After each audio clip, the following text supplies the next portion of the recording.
बिस्मिल्लाहिर्रहमानिर्रहीम। स्टूडेंट, आज के इस लेक्चर में हम लोग फ्रिक्शन का टॉपिक डिस्कस करेंगे और ये टॉपिक सिर्फ एमसीक्यूज के पॉइंट ऑफ व्यू से इंपॉर्टेंट होता है। यानी पेपर में इस टॉपिक से, फ्रिक्शन के टॉपिक से एमसीक्यूज अक्सर पूछ लिए जाते हैं। इस टॉपिक से एमसीक्यूज किस तरीके से पूछे जाते हैं, ये हम लोग टॉपिक को डिस्कस करने के बाद देखते हैं।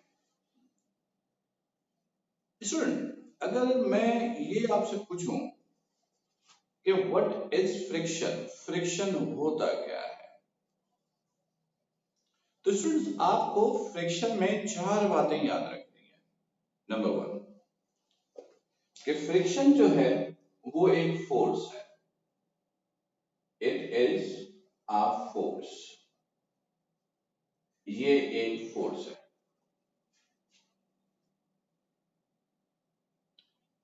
ये कहां प्रोड्यूस होता है?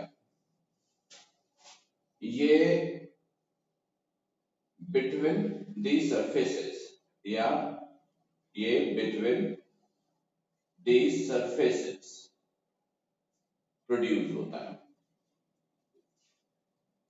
यानी जब टू सरफेसेस इन कांटेक्ट होता है तो सरफेस पर एक फोर्स जनरेट होती है, उसे आप फ्रिक्शन बोलते हो। फ्रिक्शन क्यों प्रोड्यूस होता है?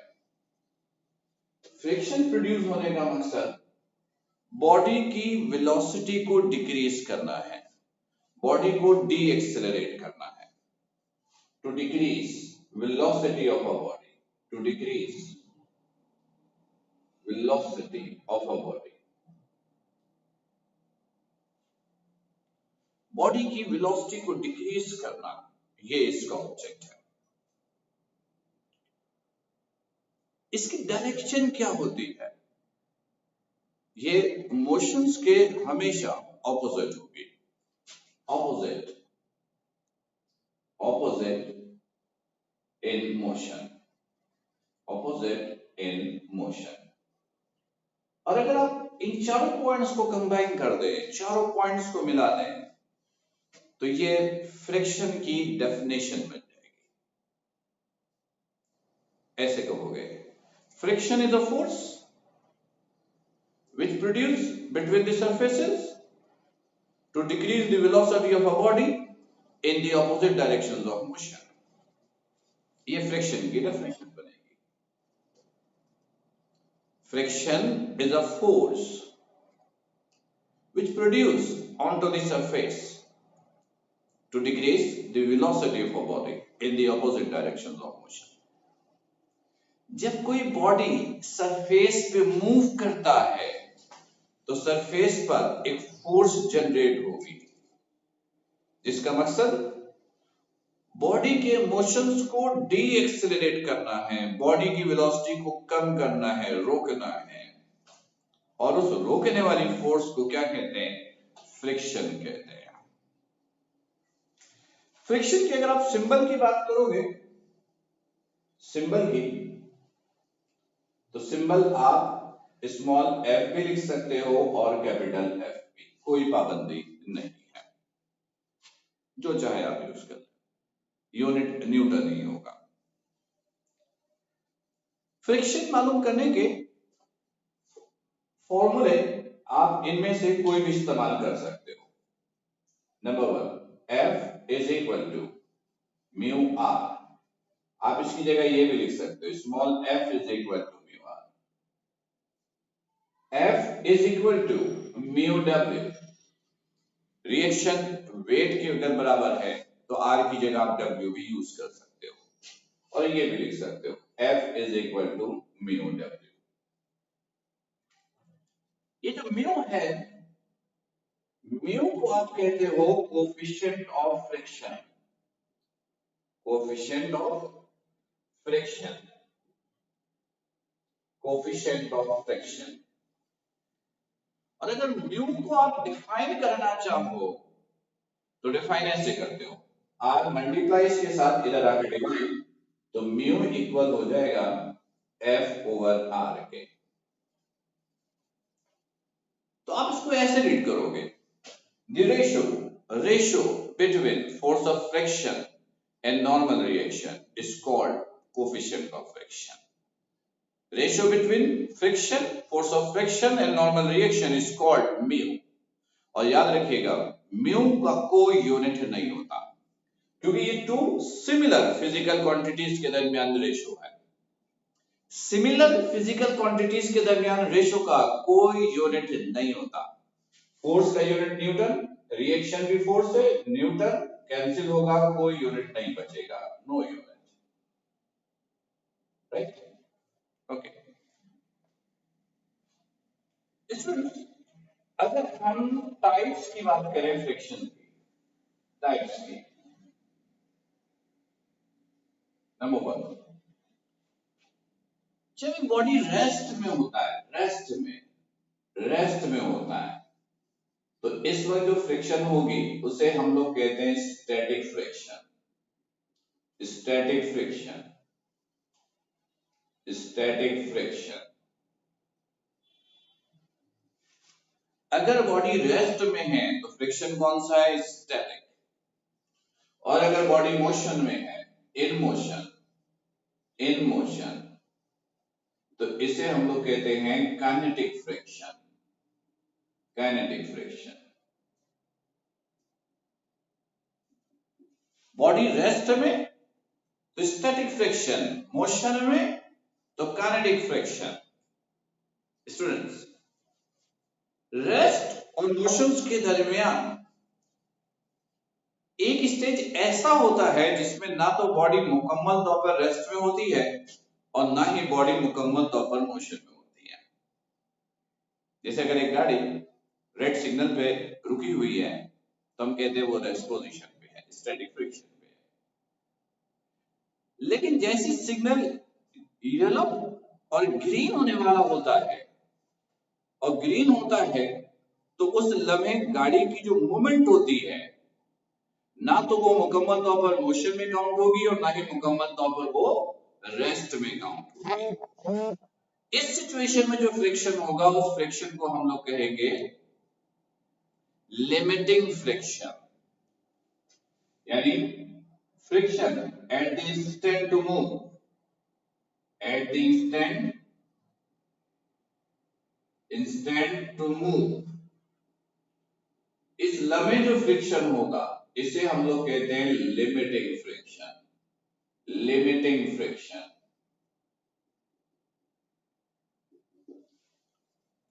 फिर एक वर्ड इस्तेमाल करते हैं हम लोग,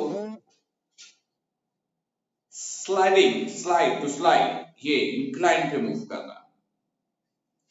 अगर एक बॉडी स्लाइड करता है तो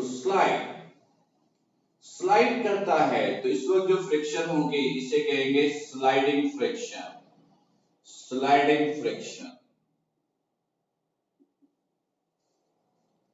और अगर एक बॉडी रोल करता है, रोल, ये इस वक्त जो फ्रिक्शन होगा इसे कहेंगे rolling friction. Rolling friction. Student, फिलहाल मैंने यहां पर आपको फ्रिक्शन की 5 टाइप्स का जिक्र किया। पेपर में इस टॉपिक से यानी फ्रिक्शन के टॉपिक से सिर्फ 2 एमसीक्यू बनने के चांसेस होते हैं आपके लेवल पर।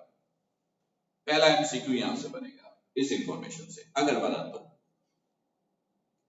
वो होता ये है, एमसीक्यूज कुछ इस तरह का बनता है कि हम आपको फ्रिक्शन की से 2 टाइप का नाम लेंगे और आपसे पूछेंगे बताइए कौन से फ्रिक्शन ज्यादा है और कौन से फ्रिक्शन कम है। कौन से फ्रिक्शन ज्यादा है और कौन से फ्रिक्शन कम है, ये हम आपसे पूछेंगे। जैसे फॉर एग्जांपल हम कहेंगे limiting friction is dash as static friction, rolling friction is dash as sliding friction, kinetic friction is dash as rolling friction. आपको बताना होगा कौन ज्यादा है और कौन कम है। कैसे बताएंगे? आसान सा एक मेथड दे रहा हूं, लॉजिक दे रहा हूं। ये जो सीक्वेंस मैंने लिखी है ना, जरा ये सीक्वेंस को याद रखिएगा। ये सीक्वेंस मैंने डिसेंडिंग ऑर्डर में लिखा है, ज्यादा से कम की तरफ लिखा है। यानी स्टैटिक फ्रिक्शन सबसे ज्यादा होता है, दूसरे नंबर पर लिमिटिंग, तीसरे पे काइनेटिक, चौथे पे स्लाइडिंग, पांचवें पे रोलिंग। ये सीक्वेंस याद रखिएगा। स्टैटिक सबसे ज्यादा, दूसरे नंबर पर लिमिटिंग, तीसरे पे काइनेटिक, चौथे पे स्लाइडिंग और पांचवें पे रोलिंग। ये सीक्वेंस अगर याद रहता है तो अगर हम आपसे एमसीक्यू पूछेंगे तो आप आसानी से आंसर दे सकते हो।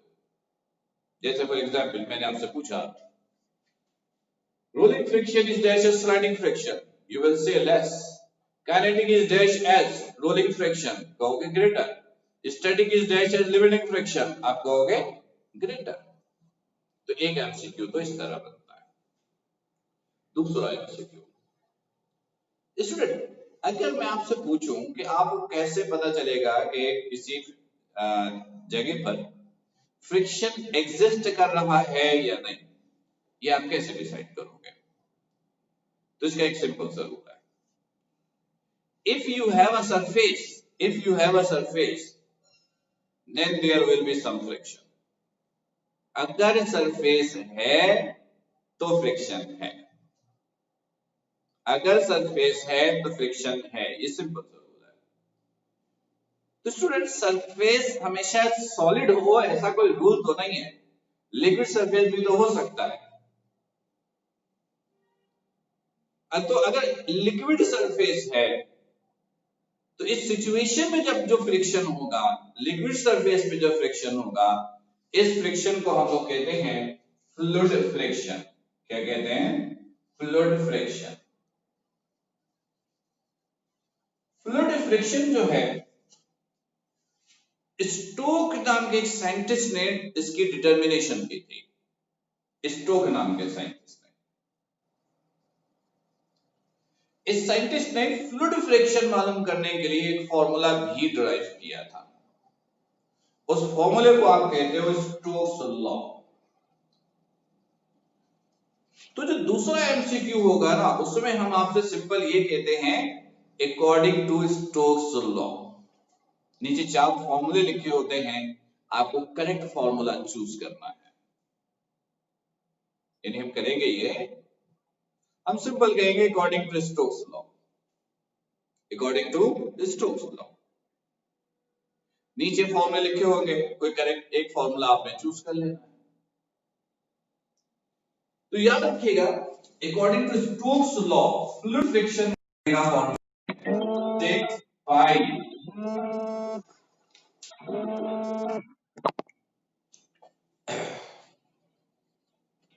जी स्टूडेंट्स। तो मैं ये कह रहा था कि एमसीक्यू कैसे आएगा, अकॉर्डिंग टू स्टोक्स लॉ। 4 फॉर्मूले लिखे होंगे, करेक्ट फॉर्मूला आप लोगों ने चूज करना है। तो याद रखिएगा कि स्टोक्स लॉ के मुताबिक जो फ्लूइड फ्रिक्शन मालूम करने का फॉर्मूला है वो है 6 pi eta R V. 6 pi eta R V, इसको पढ़ेंगे ईटा। ये विस्कोसिटी को रिप्रेजेंट करता है। ईटा किसको रिप्रेजेंट करता है? विस्कोसिटी को। लिक्विड के गाढ़ेपन को रिप्रेजेंट करता है। अगर कोई लिक्विड ज्यादा गाढ़ा है तो हम कहेंगे इसकी विस्कोसिटी ज्यादा है। जैसे वाटर मिल्क, तो हम कहेंगे मिल्क की विस्कोसिटी ज्यादा है as compare to water. Milk oil, तो हम कहेंगे ऑयल की विस्कोसिटी ज्यादा है as compare to milk. R is the radius and V is the velocity, terminal velocity, वो वेलोसिटी जो बॉडी की मोशन को टर्मिनेट करे। V is the terminal velocity, R is the radius, eta is the viscosity, 6 pi constant है और F is the fluid friction। तो ये formula आपको याद रखना है और ये इसका दूसरा एमसीक्यू है। तो स्टूडेंट्स पेपर में यानी हमारे सिलेबस में फिलहाल फ्रिक्शन से रिलेटेड इससे ज्यादा इंफॉर्मेशन नहीं है, तो लिहाजा हम अपने सिलेबस पे रहकर ही डिस्कशन करेंगे। इस टॉपिक से पेपर की तारीख में कभी थ्योरी का कोई क्वेश्चन नहीं बना और ना बनने के चांसेस हैं। अलबत्ता एमसीक्यूज पूछे जा सकते हैं और एमसीक्यूज के लिए ये जो इन्फॉर्मेशन आपको दी गई है, ये इन्फॉर्मेशन भी आप याद रखोगे तो एनएफ आसानी से एमसीक्यूज अटेम्प्ट करोगे। स्टूडेंट फिर भी अगर इन तमाम इन्फॉर्मेशन में आपको कोई कंफ्यूजन हो, कोई सवाल हो तो नोट डाउन कर लीजिएगा और लाइव सेशन में फिर आप मुझसे डिस्कस कीजिएगा। क्लियर? ओके स्टूडेंट, तो आप लोग सब फिर अपना बहुत ख्याल रखिएगा। अस्सलाम वालेकुम।